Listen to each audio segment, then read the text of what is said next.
Reach out to Linda, Mr. Mayor, and Mayor Flynn.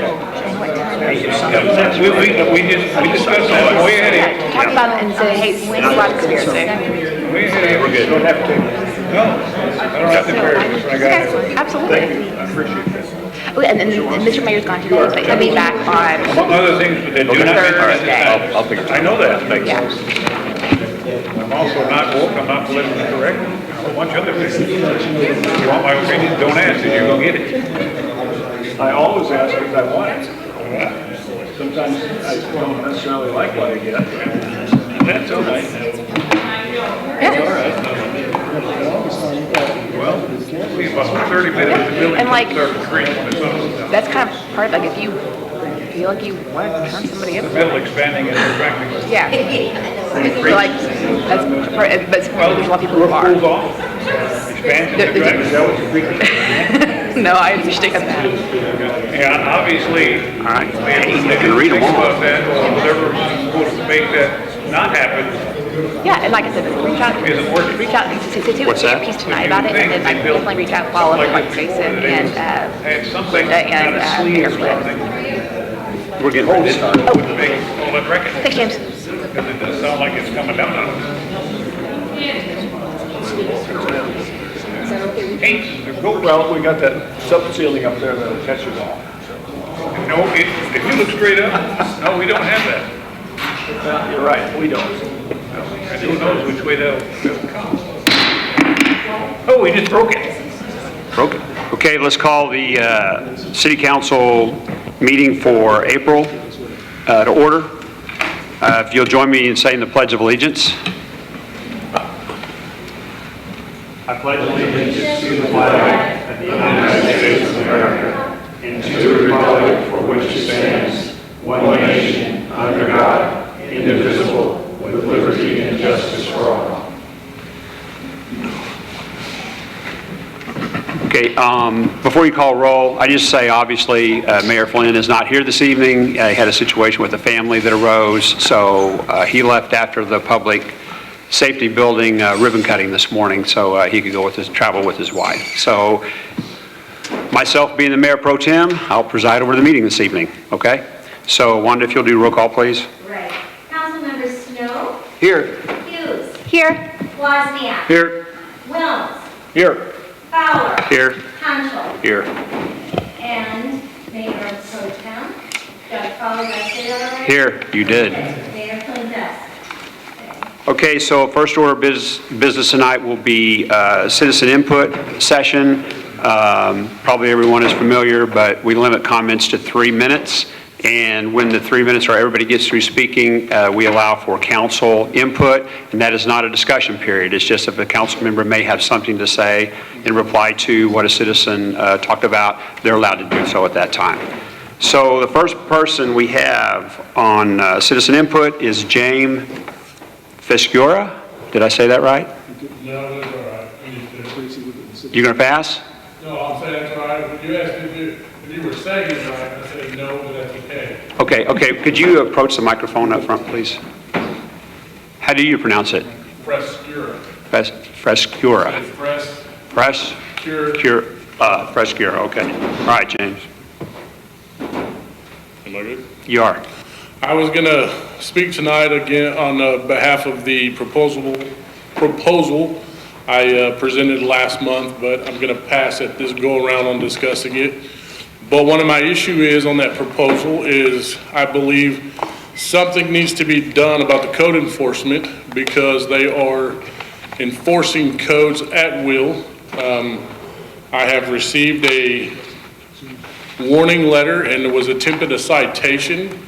The code enforcement officer blatantly admitted that he came into the neighborhood to try to write me that citation, but ignored the same violation just a few, probably 100 yards from me. This happened multiple times. I believe if the city's gonna have these codes or ordinances in place, code enforcement officers need to do it fairly and justly. It's to a point now that I can almost make it a lawsuit as far as prejudice and probably to a point of racism. So I just think something needs to be done about it, especially on that issue. Thank you. Okay, thank you. Next, Tom Richards.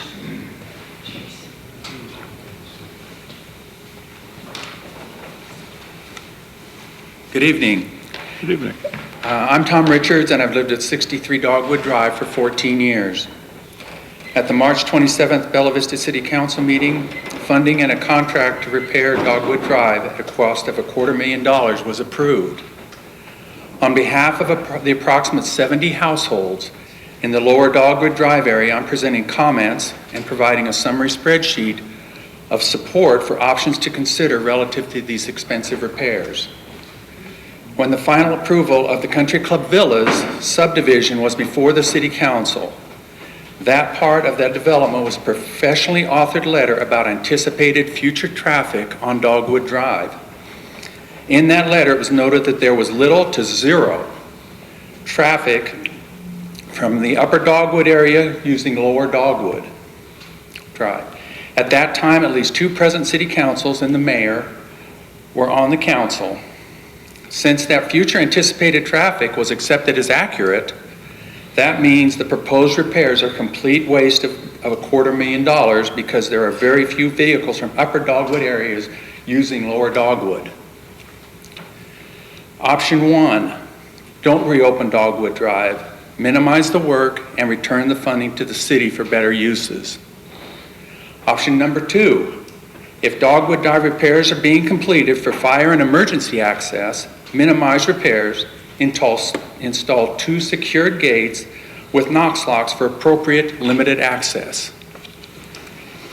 If that previously approved future anticipated traffic is now thought to be significantly wrong, I and many others can personally attest that if Dogwood Drive is reopened, lower Dogwood Drive will change from a quiet residential street into a racetrack. If Dogwood Drive repairs are completed and reopened, here are additional safety improvements we expect. Active speed limit signage installed at both ends of lower Dogwood Drive. 2, snow removal friendly speed humps to be installed at both ends of Dogwood Drive. For clarity, speed humps are engineered traffic control features, while speed bumps are poorly designed lumps of asphalt placed across the street.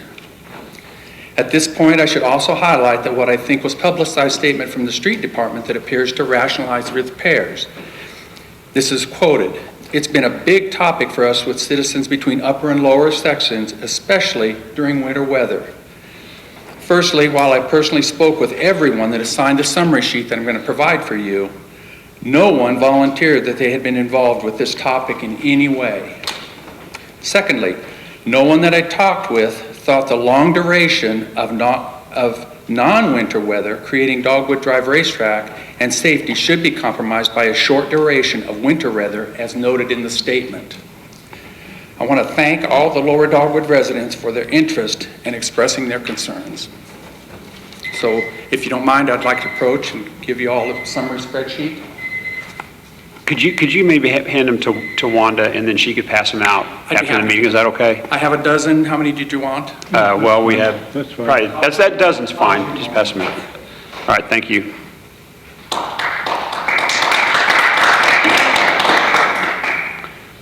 Okay, Linda Lloyd.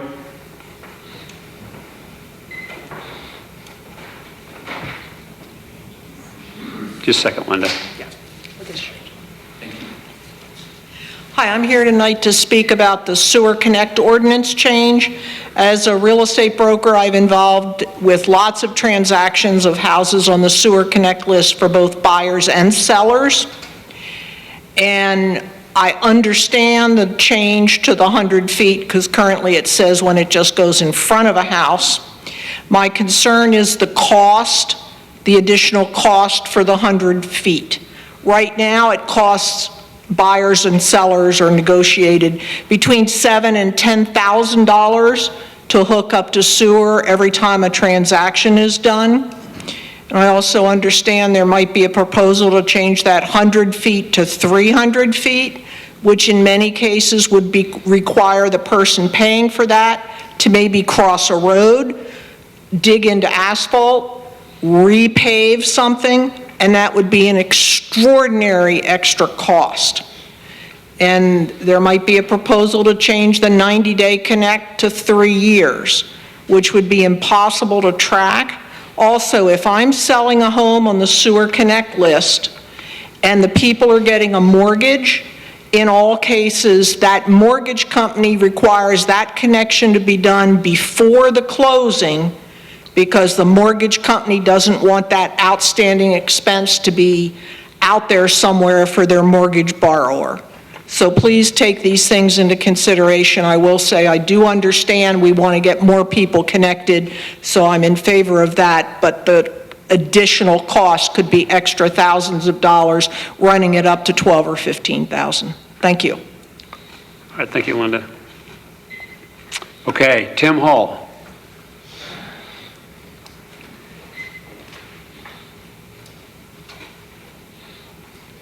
Good evening. I'm here with the Bella Vista 4th of July Parade that we hold down at Sugar Creek Shopping Center every year, and have held it for the last 20 plus years.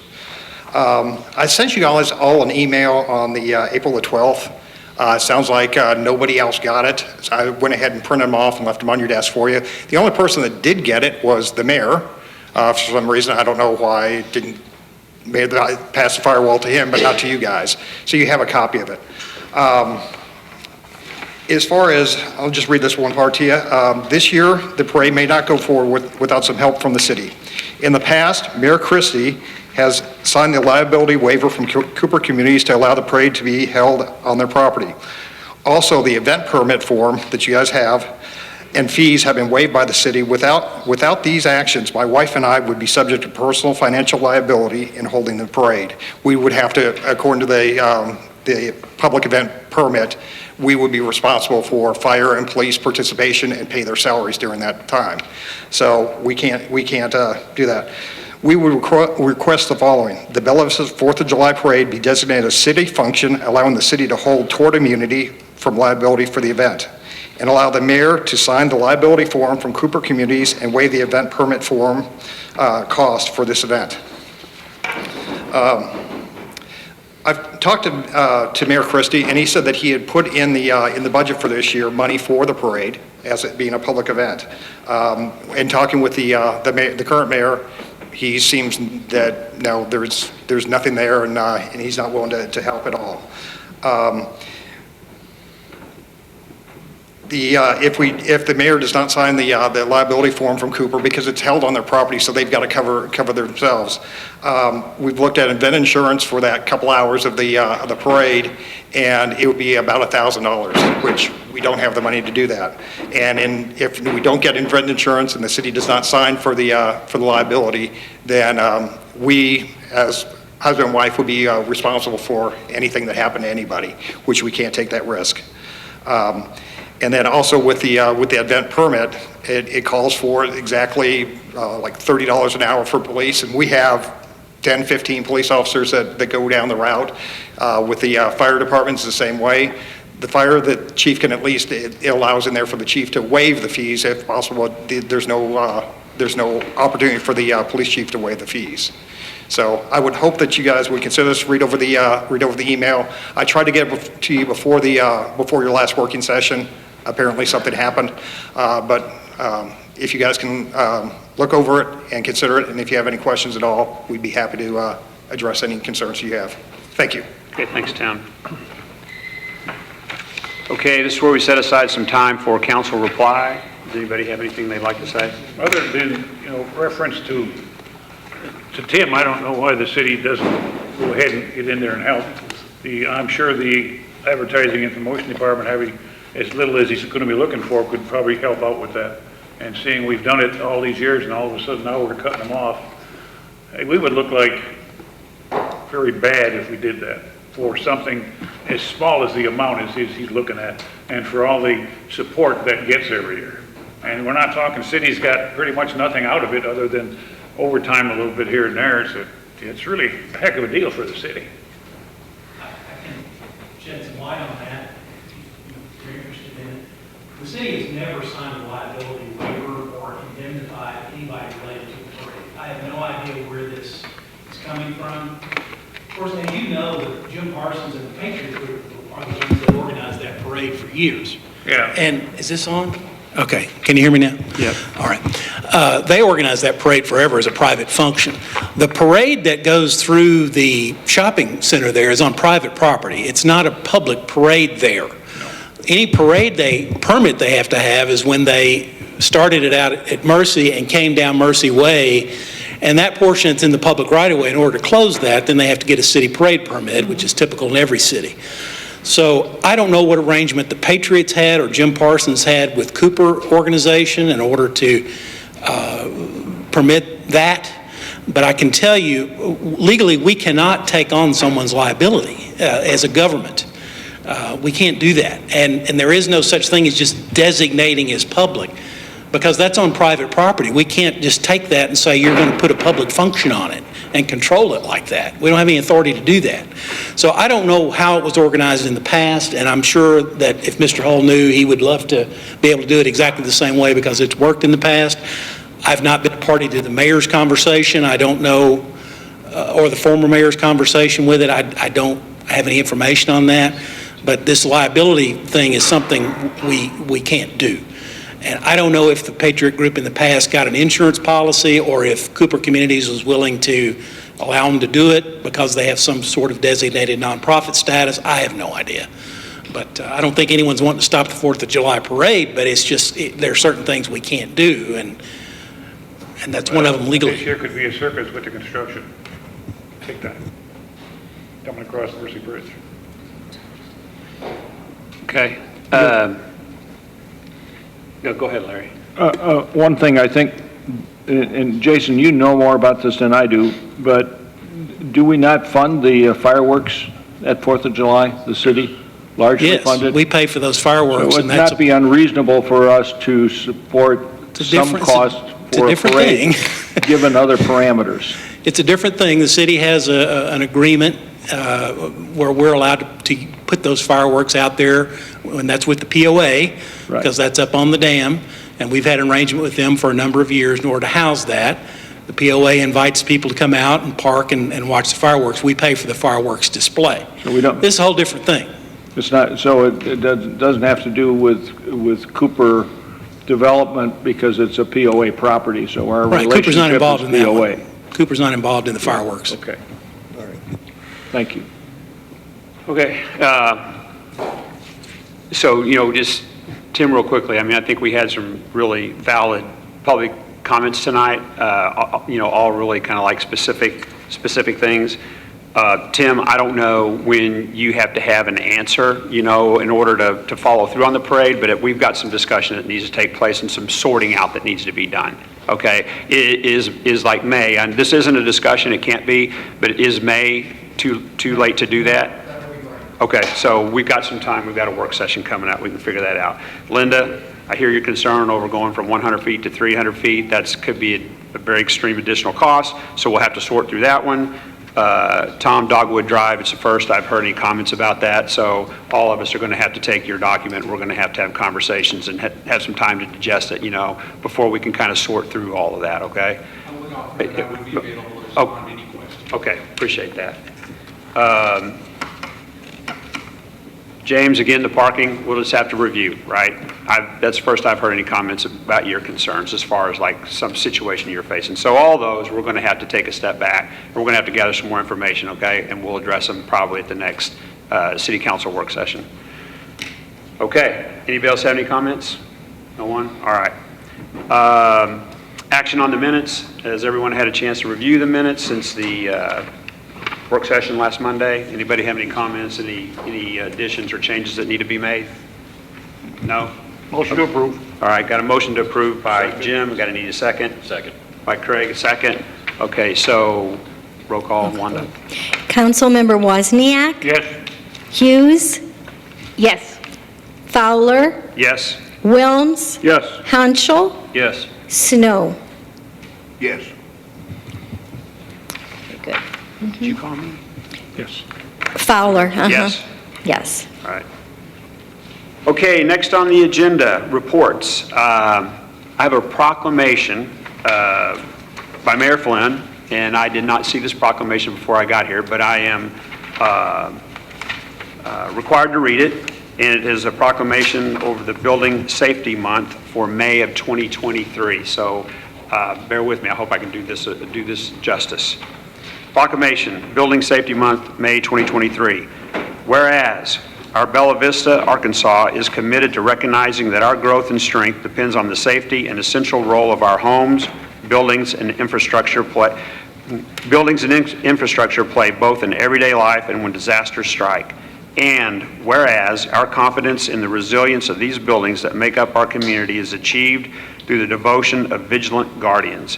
Building safety and fire prevention officials, architects, engineers, builders, tradespeople, design professionals, laborers, plumbers, and others in the construction industry who work year-round to ensure the safe construction of buildings. And whereas these guardians are dedicated members of the International Code Council, a nonprofit that brings together local, state, territorial, tribal, and federal officials who are experts in the built environment to create and implement the highest quality codes to protect us in the buildings where we live, learn, work, and play.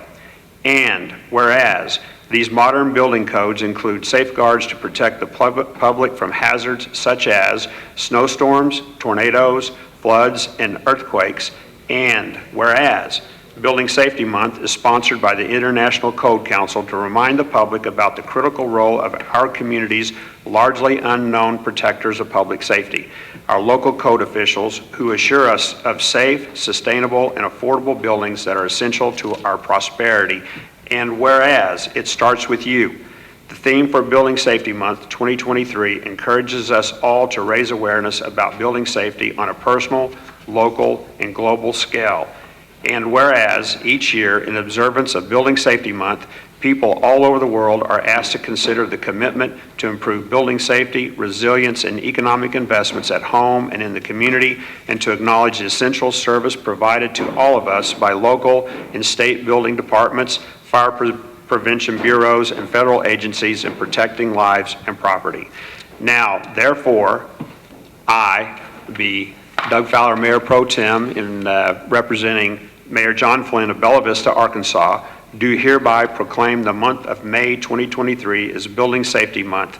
Accordingly, I encourage our citizens to join us as we participate in Building Safety Month activities. Signed, respectfully, John D. Flynn. Okay? All right. Very nice. We do not have our financial statements or any on the agenda this month. I just wanted to recognize that because typically it is.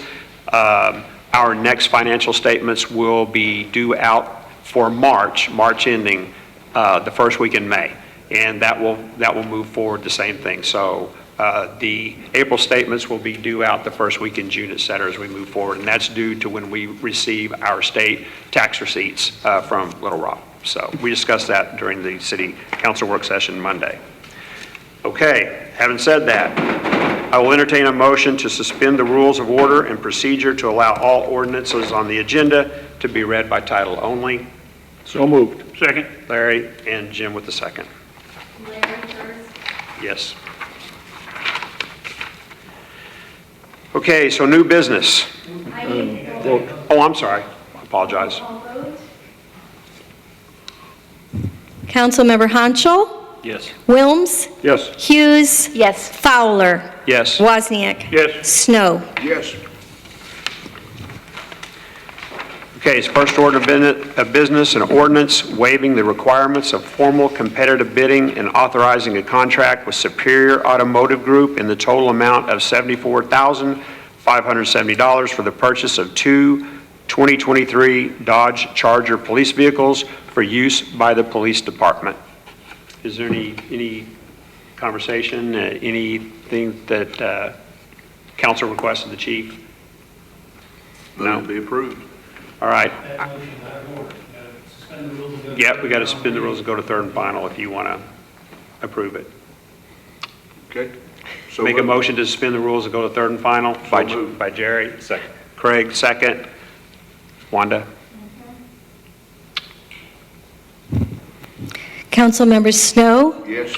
Hughes, Yes. Wozniak, Yes. Hanschel, Yes. Wilms, Yes. Fowler. Yes. Okay, now we'll go to third and final reading. Waiving the requirements of formal competitive bidding and authorizing a contract with Superior Automotive Group in the total amount of $74,570 for the purchase of two 2023 Dodge Charger police vehicles for use by the police department. We need a motion to approve. So moved. By Larry, second by Jim.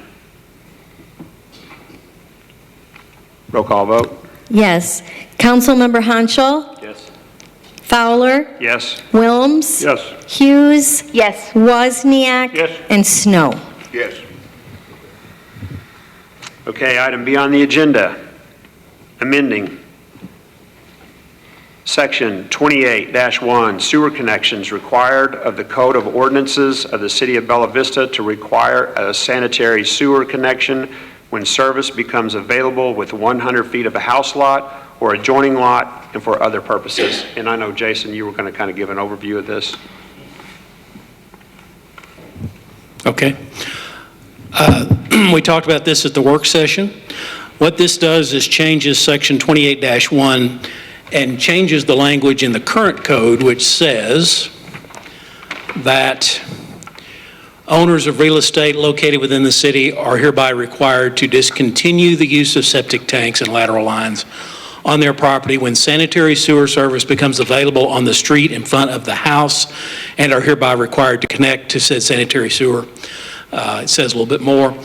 What this change does is it removes the front of a house requirement and replaces it with a requirement that says owners of real estate located within the city are hereby required to discontinue the use of septic tanks and lateral lines on their property, on-site septic systems, when sanitary sewer service becomes available within 100 feet of the lot containing their house or an adjoining lot under common ownership with the lot containing their house. So that's the only change that this makes, is the terminology in terms of the proximity for the connection.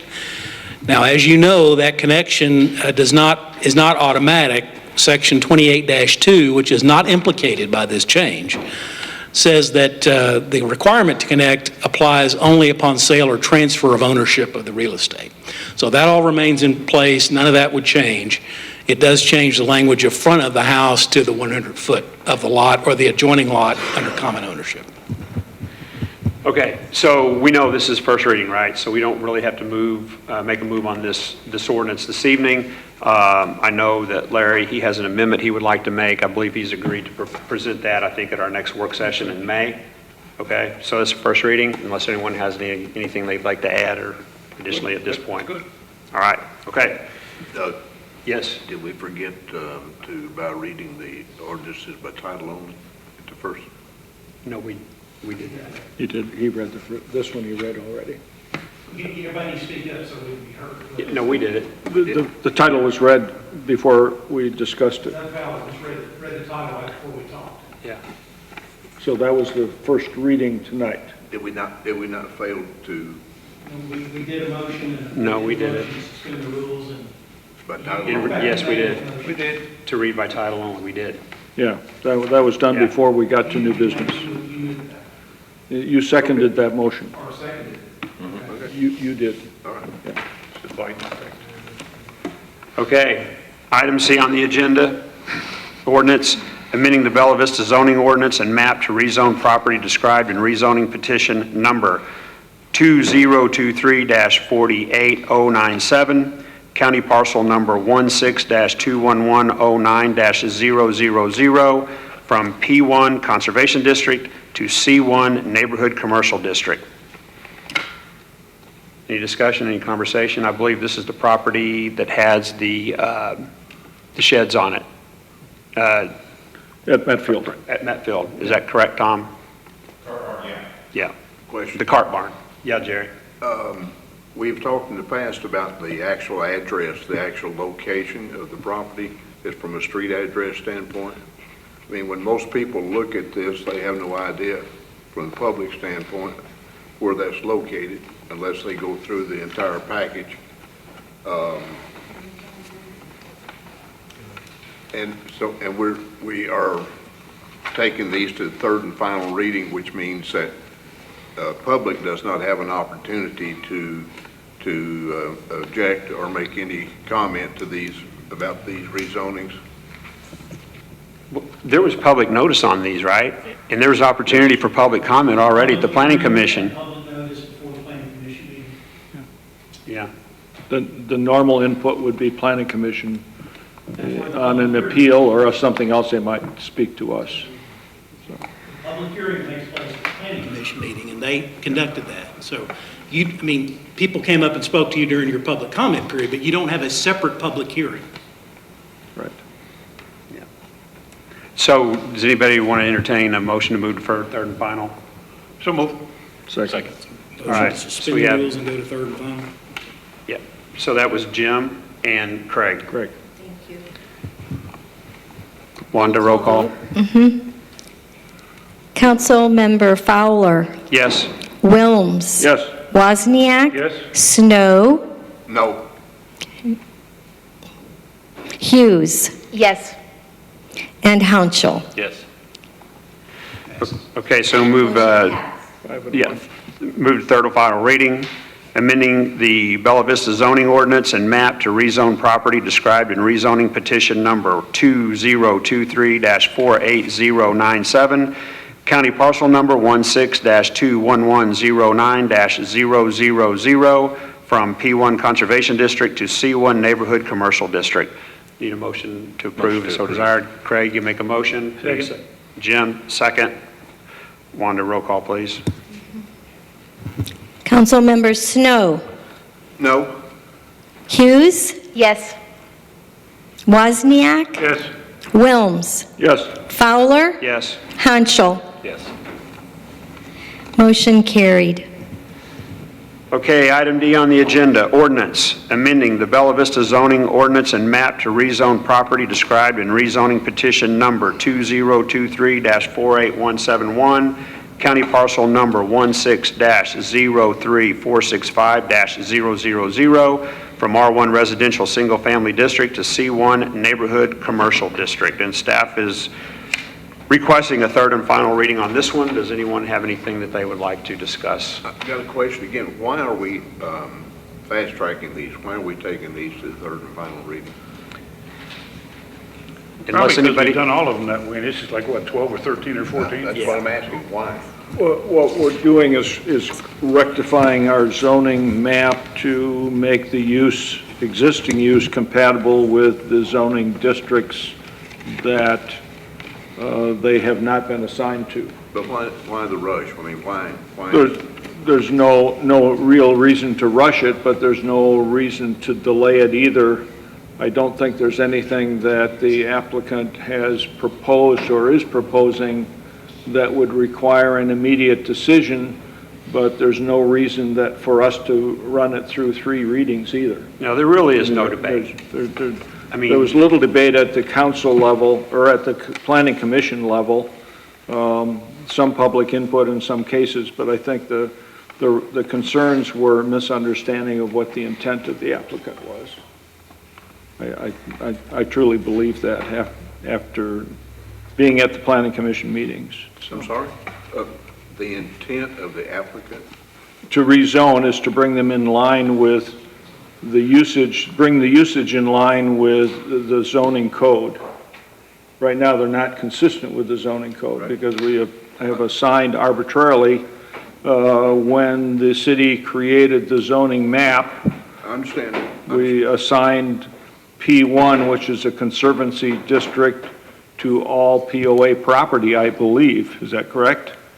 And so we should not have done that. We should have looked at the usage specific and then the zoning districts being created and assigned an appropriate district at the time we mapped it. We didn't do that for our convenience perhaps, but not for the benefit of the applicant. So there's no reason that we would want to delay or go through 3 months, 3 readings, 3 months of time. There's no need for us. It's time on our agenda, for one, and two, there's no reason to procrastinate with respect to the applicant to get the thing rezoned correctly. Okay, I'm just going to, you got more? No, I understand all that, but this has gone on this has been in effect for how many years now? Again, why the rush? Why are we? Because there's no rationale not to just go ahead and move forward and get it taken care of. So does anybody want to make a motion to go to third, suspend the rules and go to third and final? So moved. Second. Larry, Jim. So we got our first and second. Wanda, roll call, please. Councilmember Hanschel. Yes. Fowler. Yes. Wilms. Yes. Wozniak. Yes. Hughes. Yes. And Snow. No.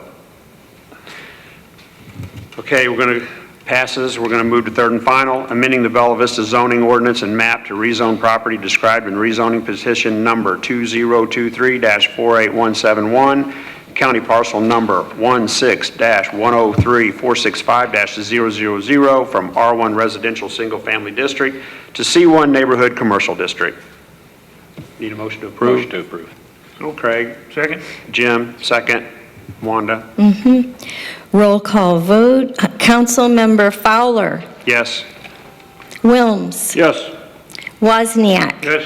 Hughes. Yes. Snow. No. And Hanschel. Yes. Motion passed. 5-1.